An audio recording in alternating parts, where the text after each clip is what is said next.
ഇവിടെ ആളുകള് ഈ പ്രണയം, ബോയ് ഫ്രണ്ട്, സങ്കല്പങ്ങൾ എന്നൊക്കെ ചോദിക്കുന്ന ഒരുപാട് ചോദ്യങ്ങൾ ഉണ്ടാവുമല്ലോ. ഇതിപ്പം ഇത് ഞാൻ പണ്ടൊരു ഇന്റർവ്യൂല് പറഞ്ഞത് എനിക്ക് ഓർമ്മ വരുന്നത്. കൃത്യമായിട്ട് ഓർമ്മയില്ല. ദുൽഖറിന്റെ മുടി, ഫഹദിന്റെ കണ്ണ്, അങ്ങനെ എന്തൊക്കെയോ ഞാൻ പണ്ട് പറഞ്ഞിട്ടത് നല്ല ട്രോള് കിട്ടിയിട്ടുണ്ട്. അതാണ് എനിക്ക് ഇപ്പൊ ഈ ചോദ്യം കേട്ടപ്പോ എനിക്ക് ഓർമ്മ വന്നത്. പക്ഷെ കുറച്ച് വർഷങ്ങൾ പോയിട്ടേ ഇപ്പൊ കമ്പാനിയൻഷിപ്പിന്റെ ഒരു ഡെഫിനേഷൻ എന്താ? അത് വിവാഹമായിട്ടാണോ ഞാൻ വിചാരിക്കുന്നത്, അല്ലെങ്കിൽ അങ്ങനെ ഒരു ആള് തന്നെ വേണമെന്ന് വിചാരിക്കുന്നുണ്ടോ? എനിക്കറിയില്ലടോ, സത്യം പറയാലോ. ടു ബി വെരി ഓണസ്റ്റ്, എനിക്കറിയില്ല വേറെ ഐ സ്റ്റാൻഡ് എന്നുള്ളത്. കാരണം നമ്മൾ കാണുന്ന മനുഷ്യന്മാരൊക്കെ ഇപ്പൊ ഇങ്ങനത്തെ കാര്യങ്ങളൊക്കെ ഭയങ്കര കൺഫ്യൂസ്ഡ് ആണ്. പിന്നെ അതാ ഞാൻ പറഞ്ഞേ, എന്തൊക്കെയോ ഷിപ്പുകളുണ്ട് ഇപ്പൊ ഈ കാലത്ത്. സോ ഇപ്പൊ എന്ത് ഷിപ്പാന്നുള്ളത് പോലും കീപ്പപ്പ് ചെയ്യാൻ പറ്റുന്നില്ല. അപ്പൊ അങ്ങനത്തെ ഒരു കാലത്ത് personally if you ask me, എനിക്കറിയില്ല വേറെ ഐ സ്റ്റാൻഡ് എന്നുള്ളത്. But right now I am just like, എനിക്ക് എന്റെ കരിയർ ഉണ്ട്, ഞാൻ അതിൽ ഫോക്കസ് ചെയ്യുക, ഞാൻ അതിൽ കമ്മിറ്റഡ് ആയിട്ട് നിൽക്കുക. ബാക്കി എല്ലാത്തിനും സമയമുണ്ട്. ഈ 25-ാമത്തെ വയസ്സിൽ ഇപ്പൊ ഇനിയിപ്പോ കമ്പാനിയൻഷിപ്പ് ഒന്നും നോക്കി നടക്കാൻ വയ്യ. അങ്ങനത്തെ ഒരു ഫ്ലോയിലാണ് ഞാൻ പോയിക്കൊണ്ടിരിക്കുന്നത്. So yeah, but at the end of the day I feel like somebody to come home to, അല്ലെങ്കിൽ യുനോ എന്തെങ്കിലും ഇപ്പൊ സങ്കടമാണെങ്കിലും സന്തോഷമാണെങ്കിലും നമുക്ക് ആദ്യം ഒരാൾ വിളിച്ചു പറയാൻ തോന്നില്ലേ? അങ്ങനെ ഒരു സ്പേസിലേക്കുള്ള ഒരാള്, അത്രേ ഉള്ളൂ. അത്രയും സിമ്പിൾ ആണെന്നാണ് എനിക്ക് തോന്നുന്നത്. ഈ ഇൻസ്റ്റാഗ്രാം ലോകത്തെ ഈ ഷിപ്പുകളൊക്കെ ഉണ്ടല്ലോ, സിറ്റുവേഷൻ ഷിപ്പ്, സബ്മറൈനിങ്, ബ്രെഡ് ക്രംബ്ലിംഗ്. സബ്മറൈനിങ്ങോ? ഇതൊക്കെ എന്താ സംഭവം? അത് പെട്ടെന്ന് കാണാണ്ടാവും, പിന്നെ പെട്ടെന്ന് പൊന്തി വരും, പിന്നെ പെട്ടെന്ന് കാണാണ്ടാവും. സബ്മറൈൻ പോലെ. ഓക്കെ, ഗോസ്റ്റിങ്ങിന്റെ വേറൊരു ഗോസ്റ്റിംഗ് കാണുന്നില്ലല്ലോ, ഇത് ഇടയ്ക്ക് കാണും. ശരി ശരി ശരി. അങ്ങനെ കുറെ ഉണ്ടല്ലോ. പിന്നെ ഫണ്ണായിട്ടാണോ ഭയങ്കര അത് പ്രാക്ടീസ് ചെയ്യുന്ന ആളുകളെയും കാണാറുണ്ടോ? പിന്നെ തീർച്ചയായും അങ്ങനത്തെ ടേംസിനോടൊക്കെ നമ്മൾ ഇൻട്രൊഡ്യൂസ് ആവുന്നത് അങ്ങനത്തെ ആൾക്കാരെ കാണുമ്പോഴാണല്ലോ. ആരെങ്കിലും ഒക്കെ പറയുമ്പോഴായിരിക്കും recent I had a vacation ship എന്നൊക്കെ പറയുമ്പോഴാണ് അതെന്ത് സാധനം, വെക്കേഷൻ ഷിപ്പോ? ജസ്റ്റ് ഫോർ വെക്കേഷൻ പോയി വരുന്ന സമയത്തുള്ളൊരു ഷിപ്പ്, അതാണ് വെക്കേഷൻ ഷിപ്പ്. അപ്പൊ ആരെങ്കിലും ഒക്കെ പറയുമ്പോഴായിരിക്കും അറിയണത്. പിന്നെ ഇങ്ങനത്തെ വാക്കുകൾ, ബ്രെഡ് ക്രമ്മിങ്, ലവ് ബോംബിങ്, ഇങ്ങനത്തെ കുറെ വാക്കുകളൊക്കെ പിന്നെ ഇൻസ്റ്റഗ്രാമിൽ ഭയങ്കര കോമൺ ആയി തുടങ്ങി. സൈഡ് ബെഞ്ചിങ്, അതെന്താണ്? അത് ഞാനിങ്ങനെ ഇന്റർവ്യൂ എടുക്കാൻ വേണ്ടിട്ട് പഠിച്ചാണ് അതൊക്കെ. അതെന്താ വെച്ചാൽ നമുക്ക് പെർമനന്റ് ആയിട്ട് ഒരാളുണ്ടാവും, പക്ഷെ നമ്മളൊരു സെക്കൻഡറി ഓപ്ഷൻ പോലെ ഒരാളെ വെച്ചേക്കും. Side benching. ശരി, പുതിയ ഇന്നത്തെ ന്യൂ വേർഡ് അൺലോക്ഡ്. പ്രിയ ഒരു മനുഷ്യൻ എന്നുള്ള രീതിയിൽ ഭയങ്കര ലോയലായിട്ടുള്ള, ഭയങ്കര ഫോക്കസ്ഡ് ആയിട്ടുള്ള ഒരു ലവറാണോ? I mean old school romance എന്നൊക്കെ പറയണ. ഞാൻ ഭയങ്കര ഹോപ്പ്ലെസ്ലി റൊമാൻറ്റിക്, ഫിൽമി റൊമാൻറ്റിക്, അതായത് അങ്ങനത്തെ ഒരാളാണ്. അപ്പൊ ഞാനിങ്ങനെ സിനിമയൊക്കെ കാണുമ്പോൾ അല്ലെങ്കിൽ ഈ സിനിമകളാണ് നമ്മളെ നശിപ്പിക്കുന്നത്. വെറുതെ അല്ലേക്ക് സിനിമ. അതാണെങ്കിൽ കുറേ തമിഴ് പാട്ടുകളുണ്ട്. ഈ തമിഴ് പാട്ടുകളൊക്കെ അതിന്റെ വീഡിയോസ് മാത്രം ഇങ്ങനെ യൂട്യൂബിലിരുന്ന് കാണുമ്പോൾ ഞാനിങ്ങനെ ആയിരിക്കും, ഇതൊക്കെയാണ് കേട്ടോ വെറുതെ നമുക്ക് അൺറിയലിസ്റ്റിക് എക്സ്പെക്ടേഷൻസ് വരുന്നത്, ലൈഫ് ഇങ്ങനെ ആയിരിക്കും എന്നൊക്കെ. ഒരു പാർത്ത മുതൽ നാളെയൊക്കെ കാണുമ്പോൾ നമുക്കിങ്ങനെ ഇങ്ങനെയൊക്കെ ആയിരുന്നെങ്കിൽ അങ്ങനെയൊക്കെ തോന്നുമല്ലോ. അപ്പൊ നമ്മള് റിയൽ ലൈഫിൽ നമ്മൾ അതൊക്കെയാണ് എക്സ്പെക്ട് ചെയ്യുന്നത്. അപ്പോ എനിക്ക് പലപ്പോഴും തോന്നിയിട്ടുണ്ട് എന്റെ ഈ അൺറിയലിസ്റ്റിക് എക്സ്പെക്ടേഷൻസ് ഒക്കെ ഇതിന്നാണ് ഉണ്ടാവുന്നത്. അതാദ്യം സ്റ്റോപ്പ് ചെയ്യണം, എന്നാലേ ഗതി പിടിക്കുള്ളൂ എന്നുള്ളത്. ബട്ട് ഞാൻ ഭയങ്കര അങ്ങനെ ഹോപ്പ്ലെസ്ലി റൊമാൻറ്റിക് ആയിട്ടുള്ള ഒരു ആളാണ്. അതിന് വേണ്ടിയിട്ടുള്ള അഡ്വഞ്ചറുകളൊക്കെ ഉണ്ടല്ലോ. എന്നോട് ഒരു വട്ടം നവ്യ നായർ ഞാൻ ഇന്റർവ്യൂ എടുത്തപ്പോഴാണ് വന്നത്.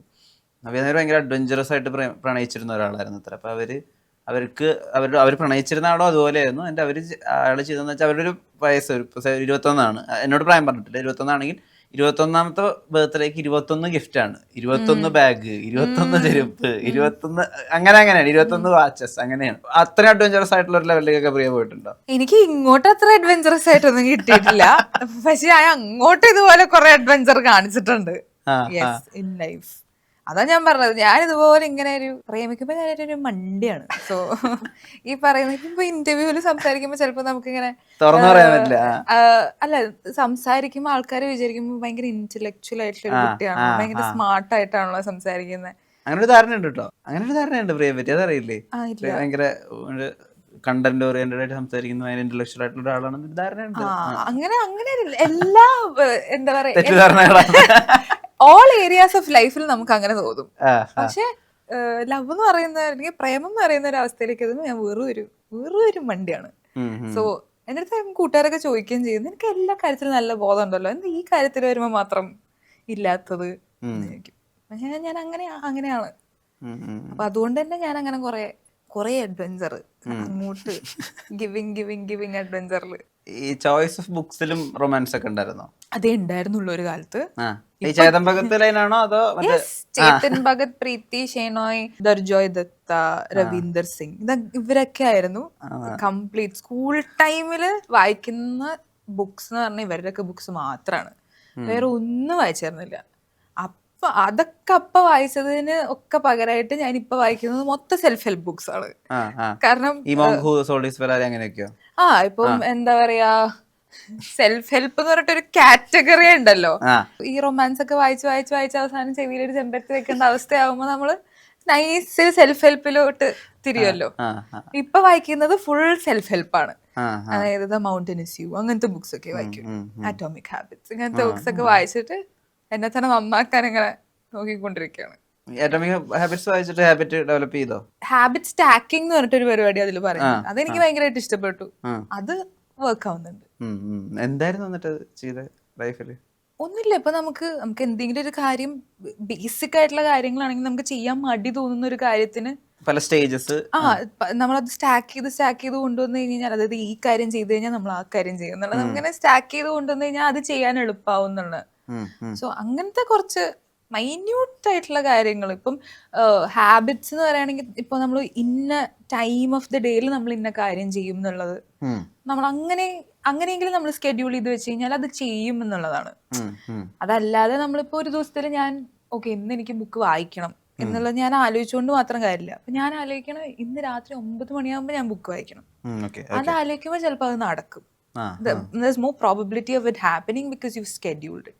അങ്ങനത്തെ മൈന്യൂട്ട് കാര്യങ്ങളൊക്കെ ആ ബുക്ക് വായിച്ചപ്പോൾ എനിക്ക് കുറച്ച് ഹെൽപ്ഫുൾ ആയിട്ട് തോന്നി. ഈ ട്രോളുകളിൽ നിന്ന് കിട്ടിയിട്ടുള്ള ആ ഒരു ഹെയ്റ്റ് അതിനെ ഓവർകം ചെയ്തത്, അല്ലെങ്കിൽ ഇപ്പോൾ അറ്റൻഷൻ അതിന്റെ ബാക്ക്ലാഷ് അത് ഓവർകം ചെയ്തത്, ഇത് ഈ നേരത്തെ പറഞ്ഞ ഈ റിലേഷൻഷിപ്പിലൊക്കെ ഉണ്ടാവുന്ന വേദനകളെയും ഹെൽപ്പ് ചെയ്യാൻ ഒരു പവർ ആയിട്ടുണ്ടോ?